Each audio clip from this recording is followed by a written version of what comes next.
सरकारी गांव का प्राइमरी स्कूल होता था। टाट पट्टी वहाँ नहीं होती थी, बगल में यूरिया डीएपी के बैग होते थे, उनको लपेट के ले जाते, बिछा के उन्हीं पे पढ़ने का सभी छात्रों की यही स्थिति रहती थी। दोस्तों नमस्कार, आज हम बात करेंगे जो गुजरात के गवर्नर हैं, और ये शख्सियत एक ऐसी है कि जो गांव से निकल करके टाट पट्टी पर पढ़ने के बाद राज्यपाल तक के सफर को पूर्ण किया। आचार्य देवव्रत जी हमारे साथ हैं, उनसे सीधे बातचीत करते हैं कि ये सफर कितना संघर्षशील रहा। आचार्य जी, आपका हमारे चैनल पर बहुत बहुत स्वागत है। धन्यवाद। सबसे पहला सवाल मेरा यही है कि एक आप किसान परिवार से आते हैं, और वो सफ़र जहाँ से प्राइमरी स्कूल से टाट पट्टी पर शिक्षा लेने के बाद और गवर्नर तक का संघर्ष है, वो कैसा रहा आपका? देखिए चौधरी साहब, आपने ठीक कहा। मैं बिल्कुल ग्रामीण पृष्ठभूमि में ऐसी परिस्थितियों में जैसे एक बिल्कुल सामान्य किसान अपने बच्चों को पालता है, उसी परंपरा में मैं पढ़ा। सरकारी गांव का प्राइमरी स्कूल होता था। टाट पट्टी वहाँ नहीं होती थी, बगल में यूरिया डीएपी के बैग होते थे, उनको लपेट के ले जाते, बिछा के उन्हीं पे पढ़ने का सभी छात्रों की यही स्थिति रहती थी। उसके बाद मेरी एक प्रबल इच्छा हुई, मैंने अपने पिताजी को बोला। वो स्वामी दयानंद और आर्य समाज से बड़े प्रभावित थे। तो आर्य समाज के हरियाणा में अनेक गुरुकुल चलते थे। तो मैंने पूज्य पिताजी से कहा मैं गुरुकुल में पढ़ना चाहता हूँ।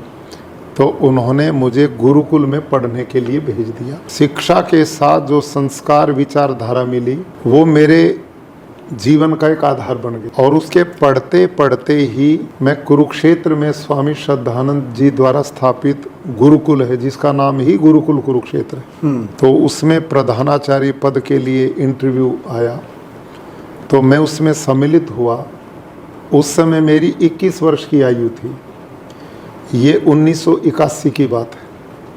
तो उन्होंने मेरा चयन कर लिया, और उस गुरुकुल में मैंने अपनी बाकी शिक्षा भी पूरी की, पढ़ता भी रहा और उस गुरुकुल का संचालन भी करता रहा। यहाँ से मेरा शिक्षा के क्षेत्र में पहला एक पग धरने का समय था।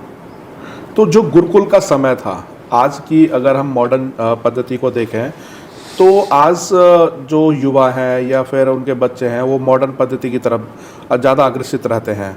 तो गुरुकुल में ऐसी क्या एक विशेष रुचि रही आपकी कि उसको इतने बड़े लेवल पर लेकर के गए? आज वहाँ पर अगर देखा जाए तो एडमिशन का जब समय होता है तो भारी संख्या में छात्र वहाँ पर एडमिशन के लिए एग्ज़ाम देने के लिए आते हैं, परंतु कुछ लोग हैं जो मॉडर्न को ज़्यादा प्रेफर करते हैं, गुरुकुल को कम करते हैं। आपने बिल्कुल बहुत ही सटीक और अच्छा सवाल किया चौधरी साहब। मैं गुरुकुलों में पढ़ा और उनमें रहकर मैंने स्वयं अनुभव किया कि अब देश गुलाम नहीं है जी। हम आज़ाद भारत के नागरिक हैं।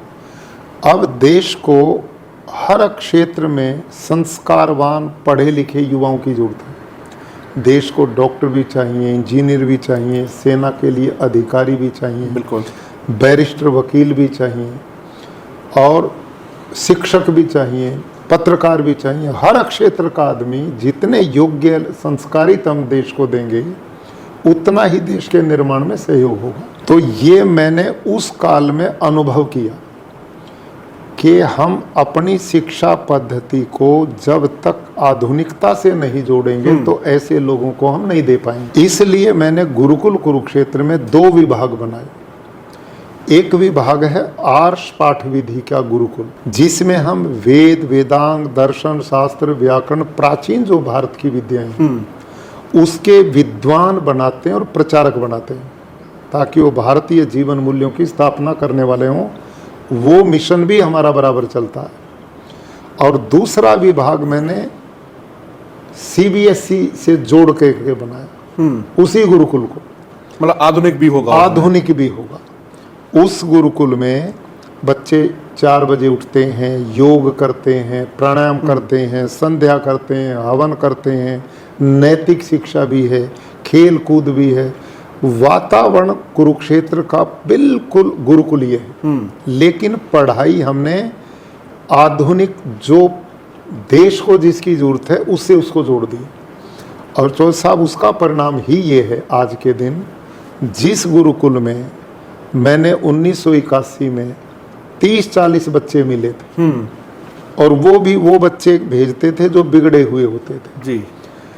और उनके पालन पोषण के लिए कोई सरकारी अनुदान नहीं था। मैं गांव में जाता, गेहूं चावल दान में मांग करके उनके लिए लाता, दिन में पढ़ाता, रात को दान मांग के लाता। ये कार्यक्रम मैंने भिक्षा का भी काम किया। हाँ, और ये धीरे धीरे उसका विकास हुआ, पढ़ाई अच्छी हुई तो बच्चे बढ़ने लगे।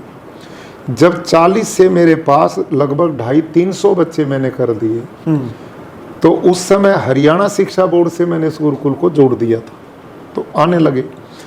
तब और मेहनत की, बच्चे खिलाड़ी भी अच्छे निकले, पढ़ाई में भी आगे बढ़ाए, तो फिर मैंने उसको CBSE पैटर्न इंग्लिश मीडियम बना दिया। और उसका परिणाम ये रहा, लंबी चर्चा न करते हैं, आज वहाँ लगभग 1600 बच्चे आवासीय रूप से 18-19 प्रांतों के पढ़ते हैं। वहाँ पिछले ही वर्ष 1 साल में हमारे 14 बच्चे NDA में गए, 7 बच्चे हमारे IIT में गए, 4 बच्चे हमारे नीट में गए, 17 बच्चे NITs में गए और 4 बच्चे IIM में गए। 1 साल की उपलब्धि है।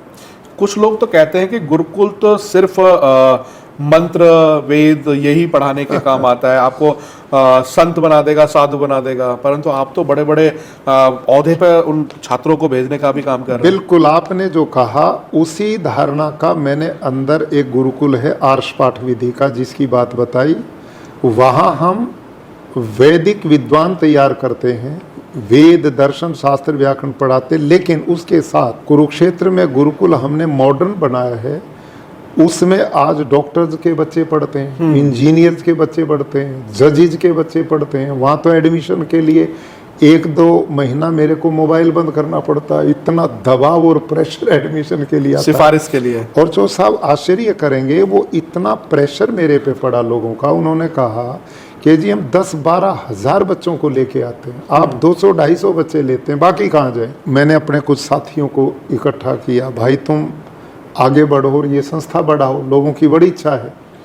तो हमारे कुछ मित्रों ने बैंक का सहयोग लेकर के नीलोखेड़ी में गुरुकुल बनाया, ताकि ये बच्चे अधिक से अधिक इस वातावरण से पढ़ के और राष्ट्र की सेवा में अच्छे नागरिक आगे आए। तो नीलोखेड़ी में हमने 2015 में एक गुरुकुल स्थापित किया। एक ही साल में 1000 बच्चों के लिए जगह बनाई, एक ही साल में पूरे हो गए, पूरा एक ही साल में भर गया। बड़ी बात है। हाँ जी। फिर लोगों ने कहा अब कहाँ जाएं, उनकी संख्या उधर बढ़ती गई। तो हमने एक इंजीनियरिंग कॉलेज था कोई पुराना, बंद हुआ, वो कहने लगे जी हम ये आपको उपलब्ध करा देंगे। बैंक से मिलके हमने फिर प्रयास किया तीसरा। अब 1350 बच्चे वहाँ ऐसे ही आवासीय रूप से पढ़ते हैं, वो भी पूरा हो गया। अब फिर प्रेशर लोगों का है कि जी ये तो लोगों का रुझान इतना है कि वो चाहते हैं कि बच्चे संस्कारी भी बने, स्वास्थ्य भी मजबूत हों और शिक्षा में भी आगे बढ़े। तो मेरा मिशन जो साहब रहा है, गुरुकुलों में रहते हुए मैं 3 बिंदुओं पे काम करता हूँ: उत्तम शिक्षा, उत्तम स्वास्थ्य और उत्तम संस्कार। मेरे पास हमारे गुरुकुल में जो बेटा बेटी आएगा, वो 3 चीज की गारंटी है। माँ बाप के बुढ़ापे की चिंता खत्म है। मेरे यहाँ पढ़ने वाला बच्चा आत्मनिर्भर होकर के ही जाएगा। वो किसी को सहयोगी तो बन सकता, किसी के आलम्बन की उसको जरूरत नहीं है। इतनी मेहनत हम अपने सभी 4 गुरुकुलों में कराते हैं। प्रधानमंत्री श्रीमान नरेंद्र मोदी जी ने बेटी बचाओ बेटी पढ़ाओ अभियान पानीपत से शुरू किया था। मैंने पहली बार उनका भाषण बेटी बचाओ बेटी पढ़ाओ पर सुना तो मैं प्रभावित हुआ कि कोई ठोस काम करना चाहिए। तो बेटियां अपने भाइयों से मिलने आती थी गुरुकुल में, तो मेरे से कई बेटियों ने सवाल किए कि आप पक्षपात करते हैं, आपने बेटों के तो गुरुकुल बनाए, बेटियों का एक भी नहीं। तो मेरे मन में जब ये मैंने भाषण प्रधानमंत्री जी का सुना तो मैं और प्रेरित हुआ। तो धन का अभाव था, हमने बैंकों की सहयोग से बाकी भी गुरुकुल बनाए। तो अम्बाला में किसी का रेजिडेंशियल स्कूल बंद हो गया था, हमने वो लीज पे लेके वो बेटियों का बना दिया। और अब 800 बेटियां लगभग 12-13 प्रांतों की वहाँ भी पढ़ती हैं और उनका भी कंपटीशन बराबर ही चलता है, बराबर रहता है, बराबर से भी ज़्यादा।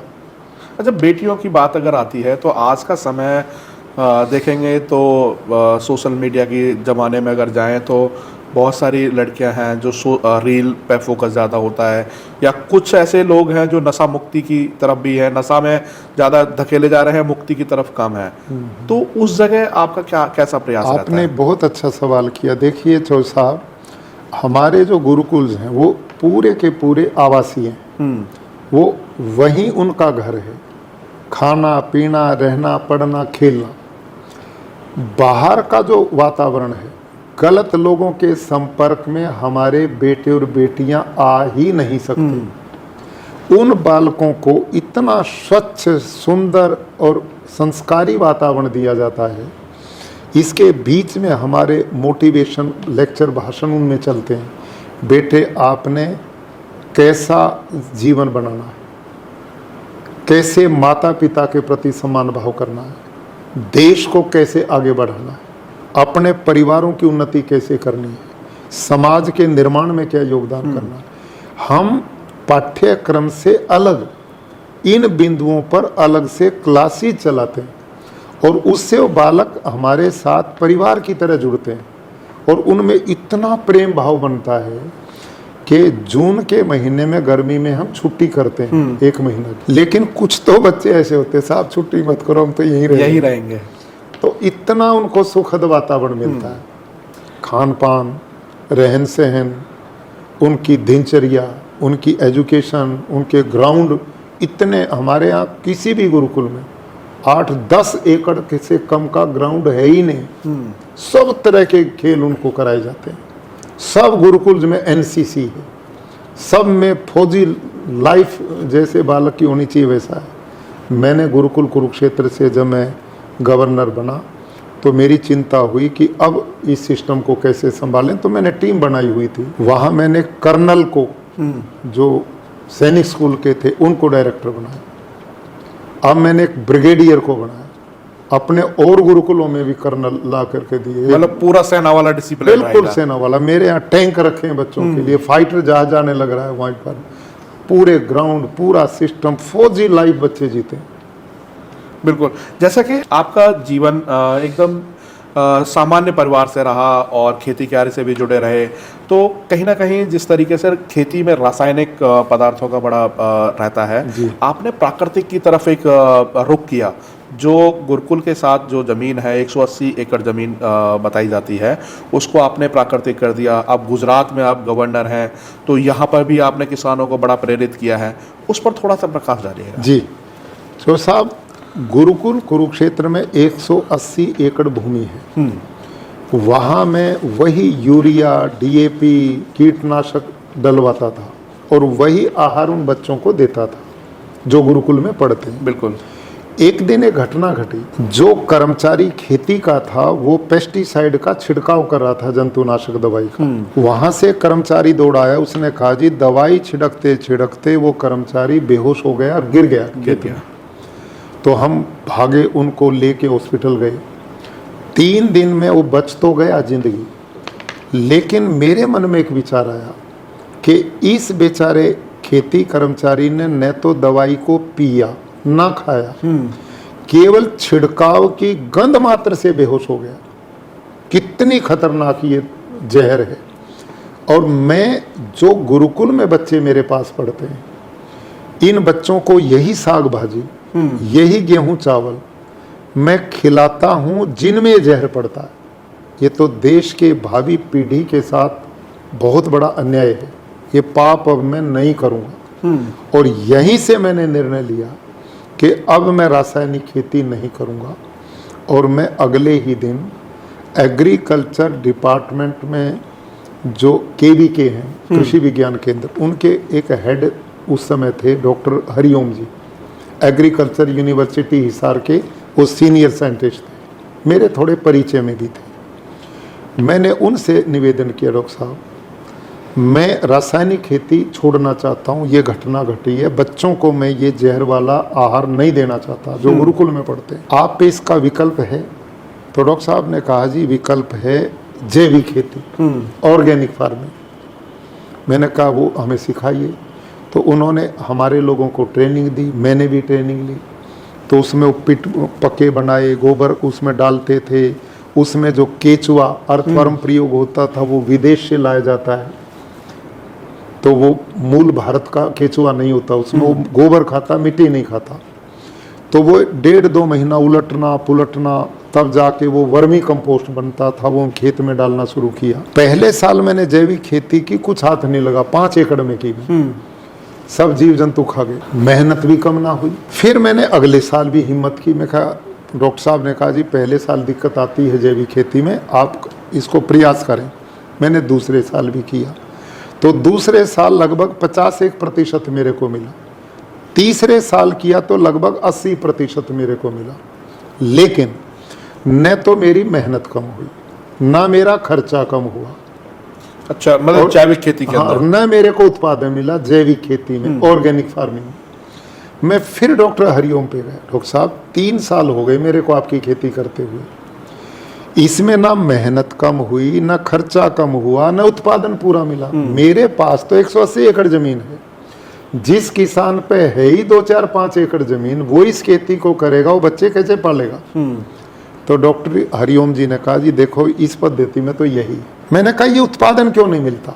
तो डॉक्टर हरिओम ने मेरे को जो साहब 2 एग्रीकल्चर यूनिवर्सिटी के डॉक्टर्स की बुक्स दी, एक एग्रीकल्चर यूनिवर्सिटी हिसार, एक एग्रीकल्चर यूनिवर्सिटी लुधियाना, और उसमें वो लेख लिखा हुआ था जैविक खेती को। जब मैंने उसमें देखा तो उसमें उन्होंने बताया कि ये गोबर की खाद पे आधारित है। भारत के खाद्यान्न भंडार को भरने के लिए 2 प्रमुख फसलें हैं, गेहूं और चावल, और इन दोनों ही फसलों की भरपूर फसल लेने के लिए 1 एकड़ में 60 किलो नाइट्रोजन की जरूरत। अब गोबर की खाद जैविक पद्धति से करते हैं तो 1 टन गोबर की खाद में 2 किलो नाइट्रोजन है, और हमने चाहिए 60 किलो। तो अब कितना गोबर की खाद चाहिए 1 एकड़ में? 300 क्विंटल। 300 क्विंटल गोबर की खाद 1 एकड़ में डलेगी तो 60 किलो नाइट्रोजन पूरा होगा, तो उत्पादन पूरा आएगा। अब सवाल ये है 300 क्विंटल गोबर की खाद कितने पशु से मिलेगी? 28-30 पशु चाहिए। बिल्कुल। अब एकड़ 1, पशु 30, घर में किसान का परिवार कैसे पलेगा? नहीं हो पाएगा। ये है जैविक खेती। फिर जैविक और प्राकृतिक खेती में क्या अंतर आता है? यही बिल्कुल आपने अच्छा सवाल किया, यही मैं निवेदन कर रहा हूँ। तो उसी साइंटिस्ट की किताब में ये भी लिखा था कि यदि आप 300 क्विंटल गोबर की खाद नहीं डाल सकते तो यही काम 150 क्विंटल वर्मी कंपोस्ट से भी हो जाएगा, केचुए की जो खाद बनती है। तो मैंने विचार किया ये कौन सा कम है, उसमें 30 पशु चाहिए थे, इसमें 15 चाहिए। बिल्कुल। अब 15 पशु 1 एकड़ में किसान कैसे पालेगा और परिवार कैसे चलाएगा? ये भी संभव नहीं है।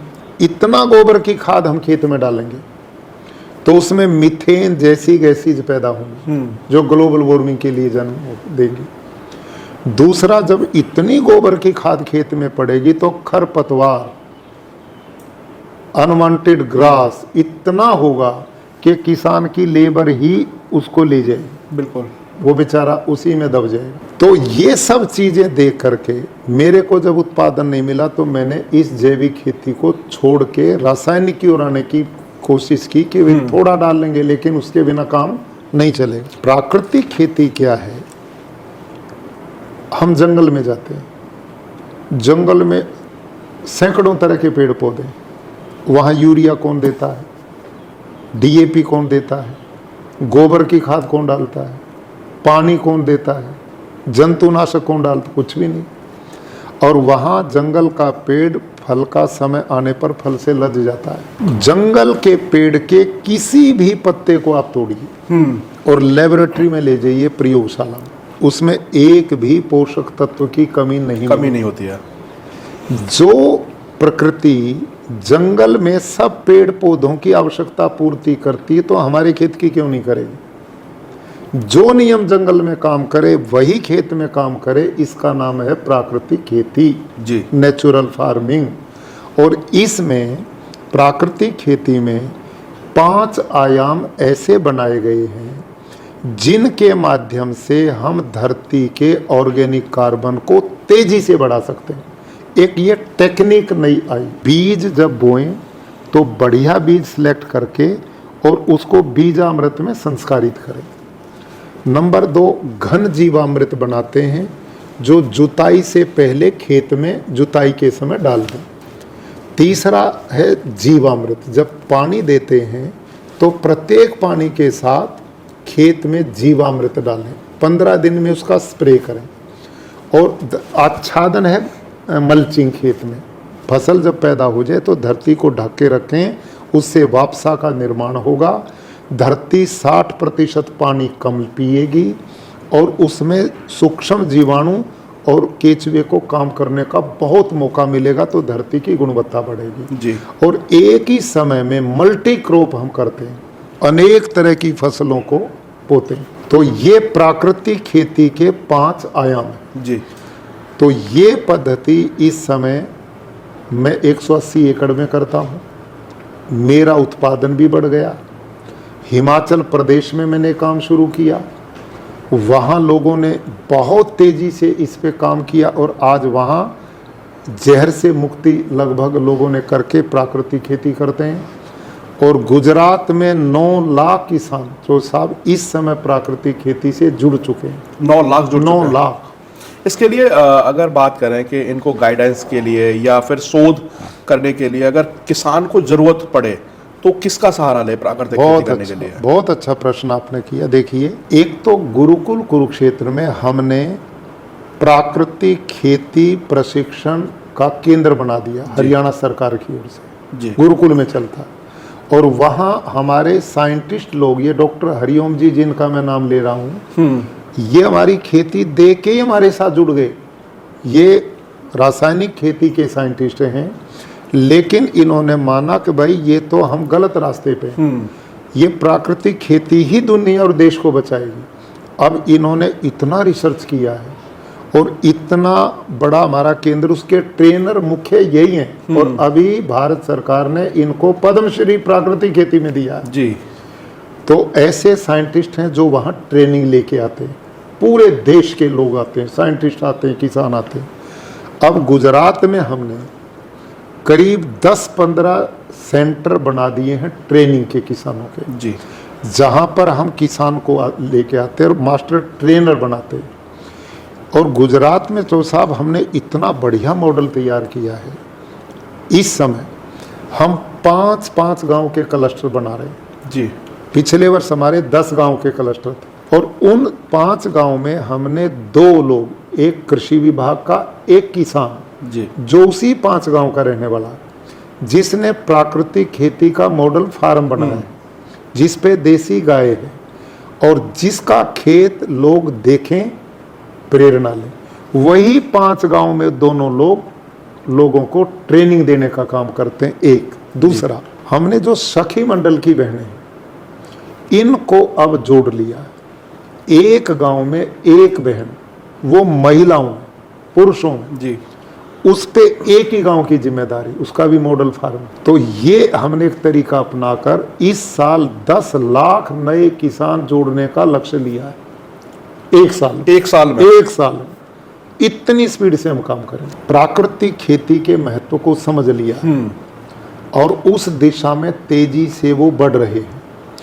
और मैं पिछले सालों में गोवा, महाराष्ट्र, मध्य प्रदेश, आसाम, मेघालय, अपना उत्तराखंड, हिमाचल, हरियाणा, उत्तर प्रदेश, इन सब प्रांतों में मैं गया।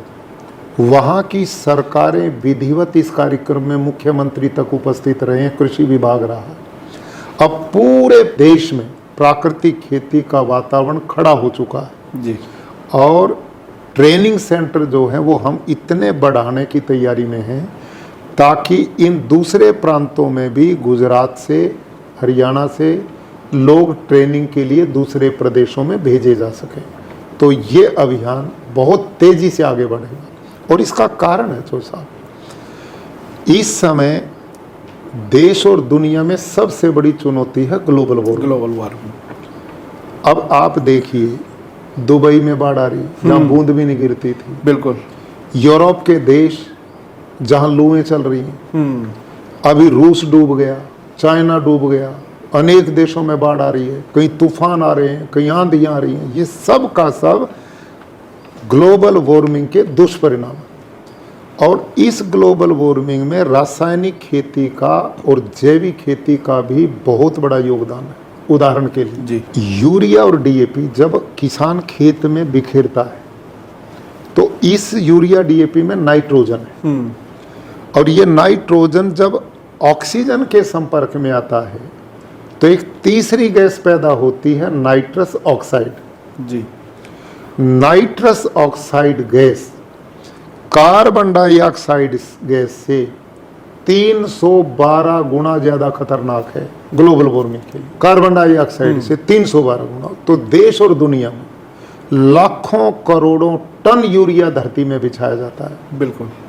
और कितनी पेस्टिसाइड जहर धरती में डाला जाता है, वो सारा ही वातावरण में फैलता है, और उसका परिणाम ये ग्लोबल वार्मिंग में लगभग 24% रासायनिक खेती और जैविक खेती में जो भारी भरकम गोबर की खाद डालते हैं उसमें मीथेन पैदा होती है।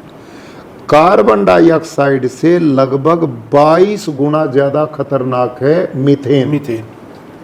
तो ये दोनों खेतियां, जैविक खेती और रासायनिक खेती, दोनों ही ग्लोबल वार्मिंग के लिए सहयोग करती हैं। अच्छा, एक सवाल मेरा ये होगा कि जैसे जैविक खेती जो किसान कर रहे हैं या रासायनिक कर रहे हैं, उनको अगर प्राकृतिक खेती करनी हो तो एक साल में ही उनको वही परिणाम मिलना शुरू हो जाएगा? बहुत अच्छा, आप तो गजब के सवाल कर रहे हैं मेरे साथ। ये बहुत अच्छा प्रश्न आपने किया। देखिए, इस समय रासायनिक खेती करते करते साइंटिस्ट की रिपोर्ट है ये, जब 60 के दशक में हरित क्रांति शुरू की, उस समय की रिपोर्ट्स हैं कि भारत की सारे देश की धरती का ऑर्गेनिक कार्बन लगभग 2 से 2.5% था। पूरे देश की धरती जंगल की भूमि की तरह उपजाऊ थी, लेकिन इस समय पूरे देश की धरती 0.5 से नीचे ऑर्गेनिक कार्बन आ गया। और साइंटिस्ट की भाषा में, वैज्ञानिक की भाषा में, जिस धरती का ऑर्गेनिक कार्बन 0.5 से नीचे है वो बंजर होगी नहीं, हो चुकी है जी। बंजर हो चुकी पूरे देश की धरती। इसीलिए 60 के दशक में डॉक्टर स्वामीनाथन ने 1 हेक्टेयर में 13 किलो नाइट्रोजन डालने का विधान किया था। 13 किलो नाइट्रोजन, और पैदावार बहुत होती थी। आज 1 एकड़ में 13 बैग किसान डाल रहा। क्यों डाल रहे हैं? जो 13 किलो में काम चलता था, आज उसके लिए 13 बैग की कैसे जरूरत पड़ी? क्योंकि धरती का ऑर्गेनिक कार्बन खत्म हो गया, उसकी उपजाऊ क्षमता खत्म हो गई, वो बंजर बन चुकी है। उससे जबरदस्ती लेने के लिए 1 बैग, 2 बैग, 4 बैग, पड़ोसी 5, दूसरा 6, ऐसे कंपटीशन हो गया। और इसका परिणाम क्या हुआ? इतना रासायनिक खाद पड़ने से, कीटनाशक पड़ने से धरती के पोषक तत्व उसमें बचे ही नहीं। और इसकी एक रिपोर्ट मैं आपको दे रहा हूँ।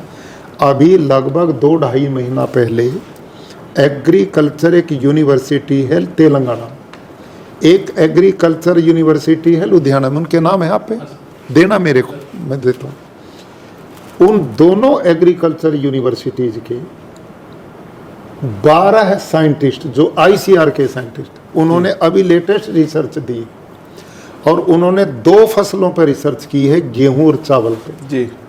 उन्होंने पाया कि इन दोनों ही फसलों में 45% पोषक तत्व बचे ही नहीं जी। आज जो आहार हम ले रहे हैं जनता देश की, उसमें 45% पोषक तत्व है ही नहीं। और उसका कारण उन्होंने बताया हाइब्रिड बीज और जरूरत से ज्यादा यूरिया, डीएपी, जंतुनाशक का प्रयोग और करना। इतना ही नहीं पाया चो साहब, उसमें आर्सेनिक जैसा जहर, ऐसे कई तरह के जहरों का भी वर्णन किया जो अनाजों में आ चुका है। और वो जब हम स्लो पॉइजन ले रहे हैं, उसका परिणाम heart attack, diabetes, cancer, pancreas fail, दुनिया भर के रोग। 50 साल पहले कौन कैंसर को जानता था? कौन हार्ट अटैक को जानता था? कौन डायबिटीज को जानता था? ये सारे असाध्य रोग अब तेजी से पैर पसार रहे हैं, पूरे देश में अस्पताल भरे पड़े हैं। क्योंकि हमें चाहते न चाहते इन साइंटिस्ट ने तो 2 ही फसल पर प्रयोग किया जी। लेकिन वो बाकी फसलें भी तो उसी मिट्टी में हैं जिसमें ये आई हैं। सब्जियां भी होंगी उसमें भारी मात्रा में। अब जब गेहूं चावल में ही 45% पोषक तत्व नहीं तो बाकी में कैसे हो सकता है? बिल्कुल। और इतने कीटनाशक डलते हैं। तो इसका परिणाम अब धीरे धीरे जहाँ धरती की ऑर्गेनिक कार्बन नहीं रहा और बंजर हो गई, ऐसे ही शरीरों में जा कर के तरह तरह के रोग पैदा हो रहे। और एक और रिपोर्ट एक एजेंसी ने भी दी है कि भारत में लोगों का मोटापा बढ़ रहा है और कुपोषण का शिकार है। देखिए दोनों चीज बनी, मतलब देखने में बड़े तगड़े लगते हैं और अंदर कुछ बचा ही नहीं, क्योंकि पोषण उनको मिल ही नहीं रहा, आहार में पोषक तत्व तो बचे नहीं है। तो प्राकृतिक खेती में जो हम करते हैं, हमारी जो खेती, इसमें जो भी अनाज साग सब्जी फल पैदा होते हैं, इसमें जंगल की भूमि की तरह सारे पोषक तत्व मिलते हैं। और तो मेरी धरती का ऑर्गेनिक कार्बन जिसका 0.24 था, आज मेरी उसी धरती का ऑर्गेनिक कार्बन 1.7 तक चला गया। अभी आपने एक बुक भी लिखी है नेचुरल फार्मिंग पे जी, तो वो किसानों के लिए कितना लाभ देगी? हाँ, निश्चित रूप से मैंने गुजराती में, हिंदी में, अंग्रेजी में प्राकृतिक खेती पर पुस्तक लिखी है और ये हम सरकार पूरे प्रदेश में निःशुल्क बांट रही है। और अन्य प्रांतों में भी इस पुस्तक का अपनी अपनी भाषाओं में सरकारों ने अनुवाद करके किसानों को दिया है। इसको इतने सरल ढंग से मैंने लिखा है, बिल्कुल प्रैक्टिकल। इसको पढ़ करके भी किसान खेती कर सकता है, मतलब कहीं प्रशिक्षण की जरूरत नहीं पड़ेगी। नहीं, वो जाए तो उसको और कंसेप्ट क्लियर होंगे और उसकी जो भ्रांतियां वो दूर होंगी। बिल्कुल। प्रशिक्षण भी ले और पुस्तक भी पढ़े तो बहुत बड़ी स्पीड से वो आगे बढ़ सकता है। जैसा कि आप राजभवन में रहते हैं, तो यहाँ पर भी वही प्राकृतिक ही भोजन मिलता है? निश्चित रूप से।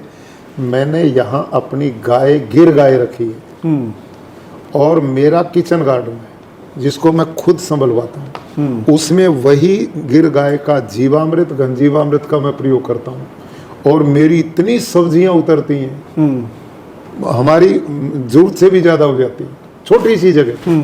क्योंकि यहाँ की धरती जो रेतीली बंजर थी वो भी उपजाऊ बन गई जी, और वो खूब पैदावार होती, बीमारी भी नहीं आती उसमें। अभी जब मैं मॉर्निंग में गार्डन में घूम रहा था तो देखने को बड़ा सुंदर लग रहा था, और जब यहाँ से बातचीत कर रहा था तो आपने राजभवन को भी एक गुरुकुल में ही बदल दिया है। धन्यवाद। हाँ, रोजाना मैं हवन करता हूँ, संध्या होती है और यहाँ सब लोग मिलके परिवार की तरह रहते हैं। और हमारा जो मिशन है प्राकृतिक खेती का, राजभवन के सभी लोग, मेरे प्रेस सेक्रेटरी बैठे हैं, हमारे एडीसी हैं, दूसरे लोग हैं, ये इतनी मेहनत करते हैं, नए नए आइडियाज़ देते हैं, नए नए पत्रकारों से मिलना, अपने मिशन को बढ़ाना। और ये लोग, मतलब ये लगता कि जैसे हम ईश्वरीय कार्य को कर रहे हैं, जनमानस के कल्याण का काम, ईमानदारी से काम करते हैं सभी लोग। अच्छा, मेरा सवाल एक और है कि जब आप गुरुकुल में थे और गुरुकुल के बाद गवर्नर बने, वो संघर्ष कैसा था? गुरुकुल में मैं रहा, सारी जिंदगी संघर्ष और मेहनत की। गुरुकुल के बाद समय मिलता था, मैं गांव में चला जाता था, एक भजन मंडली लेके लोग मनोरंजन के कारण इकट्ठे हो जाते थे। वहाँ में मैं नशा मुक्ति के खिलाफ जी, गांव में भाईचारा हो, और जो कुरीतियाँ गांव में मृत भोज चलते हैं, दहेज प्रथा है, अंधविश्वास है, इनसे मुक्ति के लिए लोगों को मैं खूब बातचीत करता, बोलता, प्रवचन भाषण देता था। और एक टीम मैंने ऐसी बना रखी थी योग करने वाले युवाओं की, जो गांव के स्कूल में अब भी जाते हैं मेरे लोग। मैंने गुरुकुल में 2-3 भजन मंडलियां रखी हुई जी, और 10-12 नौजवान योग प्रशिक्षक रखे हुए हैं, जो गांव के सरकारी स्कूल में जाते हैं, पंचायतों में जाते हैं, वहाँ के लोगों को ये ट्रेनिंग देते हैं और सामाजिक कुरीतियों के खिलाफ काम करते हैं, एक अच्छा समाज बने, ये काम मैं लगातार करता था जी। तो मेरा राजनीति से कभी संपर्क नहीं रहा। मैंने कभी किसी मंच पे गया नहीं, मैं किसी पार्टी का मेंबर बना नहीं। लेकिन मैं आश्चर्य करता हूँ, शीर्षस्थ नेतृत्व को मैं आभार प्रकट करता हूँ कि उन्होंने कैसे मेरे को वहां से मेरी कोई जानकारी नहीं, ये ऐतिहासिक घटना जीवन की, कभी मैंने सोचा नहीं, इच्छा की नहीं, और एकदम सीधा मेरे को टीवी से ही पता चला कि मेरे को गवर्नर हिमाचल बना दिया। जी, अद्भुत घटना है। अच्छा, एक सवाल और है कि जैसे आपका ये हिमाचल में गवर्नर रहे, यहाँ रहे, आप गुजरात में हैं, परिवार के लोग हरियाणा में हैं, बताते हैं आप बहनों से बड़ा प्यार करते हैं, राखी बंधन पे आप बहनों से मिलने के लिए आप स्वतः ही आप सोनीपत पहुंच जाते हैं। बस ये थोड़ा पारिवारिक भी इतना बड़ा तंत्र है, तो परिवार को भी जोड़ के ही चलना चाहिए। उनको ऐसा ना लगे कि भाई ऊपर चला गया तो हमारे को कोई नहीं पूछता। हाँ। तो बहनें तो भाइयों के लिए सबसे ज़्यादा लगाव रखती हैं, तो भाई का भी बहन के प्रति हो, परिवारजनों के प्रति हो, समाज देश के लोगों के प्रति हो, तो जो जिम्मेदारी है मैं प्रयास करता हूँ वो निभाई जाए। जी, आज के आधुनिक समय में और जो चीज़ें चल रही हैं उनमें आचार्य देवव्रत और गवर्नर साहब कैसे उन कुरीतियों को दूर करना चाहेंगे? देखिए, मैं अभी जाता हूँ गांव में, क्योंकि किसान गांव में बसता है, बिल्कुल, और मेरे कार्यक्रम लगातार चलते हैं। अभी जैसे जनवरी दिसंबर के महीने थे तो एक सिंगल दिन भी हम खाली नहीं थे, प्रतिदिन हमारे कार्यक्रम थे लोगों में। अब कल भी मैं बोटाद में था, गया हुआ किसान कार्यक्रम में ही। तो जब गांव के देहात के किसान हजारों की संख्या में आते हैं, गुजरात के लोग बहुत भले और सज्जन लोग हैं, बात बड़े ध्यान से सुनते, घंटों नहीं उठते।